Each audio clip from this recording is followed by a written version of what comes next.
Hello, and welcome to Renew, a daily devotion for you.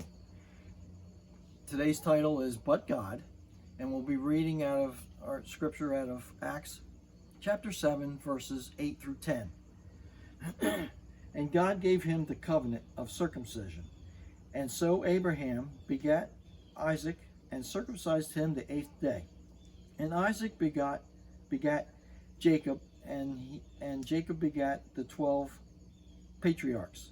And the patriarchs, moved with envy, sold Joseph into Egypt, but God was with him, and delivered him out of all his afflictions, and gave him favor and wisdom in the sight of Pharaoh, the king of Egypt.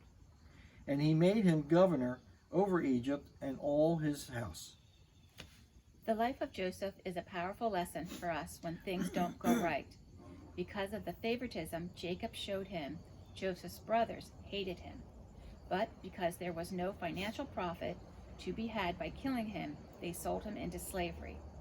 Then they stained Joseph's coat with blood and brought it to their father, leaving Jacob to believe that his beloved son was dead. Meanwhile, Joseph's commitment to doing right led to his imprisonment on a false charge.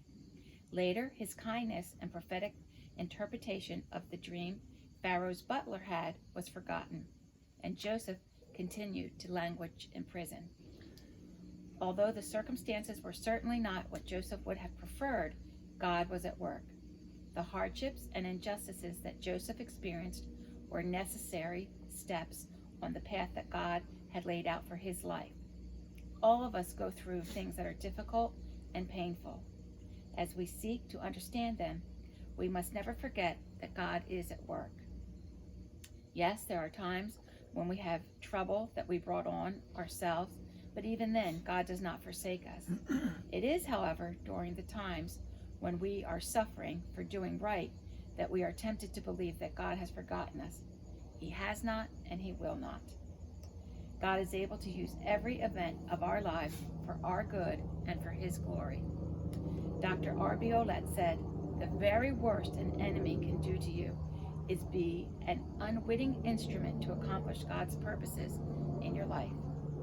God was just as much with Joseph in the prison as he was in the palace. We must never lose heart. When we do not see what he has in mind, we must trust and obey. We hope this devotion helps you today.